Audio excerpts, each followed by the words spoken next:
अनपढ़ माँ। दोस्तों, आज के इस पोस्ट में हम आपसे अनपढ़ माँ और बेटे की स्टोरी शेयर करने वाले हैं। एक मध्यम वर्गीय परिवार के एक लड़के ने 10वीं में परीक्षा में 90% अंक प्राप्त किए। पिता ने मार्कशीट दिखाकर खुशी खुशी अपनी बीवी से कहा कि बना लीजिए मीठा। स्कूल की परीक्षा में आपके लाडले को 90% अंक मिले हैं। माँ किचन से दौड़ती हुई आई और खुशी खुशी बोली, मुझे भी दिखाइए, मुझे भी मेरे लाल का रिजल्ट दिखाना है। उसी बीच लड़का फटाक से बोला, बाबा उसे रिजल्ट कहाँ दिखा रहे हैं? क्या वो पढ़ लिख सकती है? वो तो अनपढ़ है।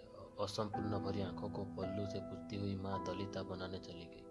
ये सब पिता ने देखा और कहा, हाँ बेटा, तूने बिल्कुल सही कहा। जब हमारी शादी हुई तो 3 महीने के अंदर ही तुम्हारी माँ गर्भवती हो गई। मैंने सोचा शादी के बाद ही कहीं घूमने नहीं गए, एक दूसरे को ठीक से समझा भी नहीं। चलो इस बार आवर्षण करवा कर आगे सांस लेते हैं।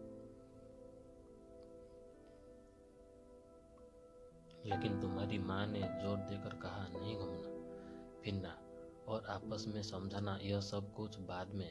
फिर तेरा जन्म हुआ। वो अनपढ़ थे ना। जब तू गर्भ में था तो उसे दूध बिल्कुल पसंद नहीं था।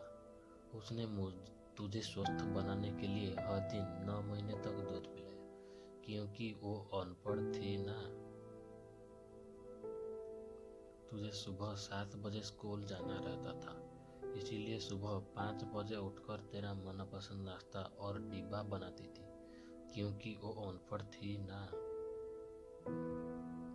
जब तुम रात में पढ़ते पढ़ते सो जाते थे तो वो आकर तुम्हारी कॉपी और किताब बस्ते में भरकर तुम्हें बिस्तर पर सुलाती थी और उसके बाद ही सोती थी, और रात में बार बार जागकर तुम्हें ओढ़नी से ढांकती रही, क्योंकि वो अनपढ़ थी ना। बचपन में तुम ज़्यादातर समय बीमार रहते थे, तो वो रात रात भर जाकर भी सुबह जल्दी उठती थी और काम पर लग जाती थी, क्योंकि वो अनपढ़ थी ना। तुम्हारे लिए ब्रांडेड कपड़े लाने के लिए मेरे पीछे पड़ती थी और खुद सालों तक एक ही साड़ी पर रहती थी, क्योंकि वो अनपढ़ थी ना। ये सब सुनकर लड़का रोते रोते अपनी माँ से लिपट कर बोलता है, माँ मुझे तो कागज़ पर 90% अंक मिला है, लेकिन आप मेरे जीवन को 100% बनाने वाली पहली शिक्षक हो। माँ मैं आज भी अशिक्षित हूँ और आपके पास पीएचडी के ऊपर भी उच्च डिग्री है, क्योंकि आज मैं अपनी माँ के अंदर छुपे हुए डॉक्टर, शिक्षक, वकील, ड्रेस डिजाइनर, बेस्ट कुक, इन सभी के दर्शन कर लिए।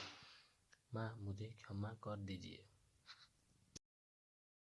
बेटा, जो आपकी नज़र में पढ़े लिखे लोग हैं ना, वो सब पहले अपना स्वार्थ और मतलब दिखते हैं, लेकिन आपकी माँ ने आज तक कभी नहीं देखा, क्योंकि वो अनपढ़ थी ना। वो खाना बनाकर और हमें परोस कर कभी कभी खुद खाना ही भूल जाती है।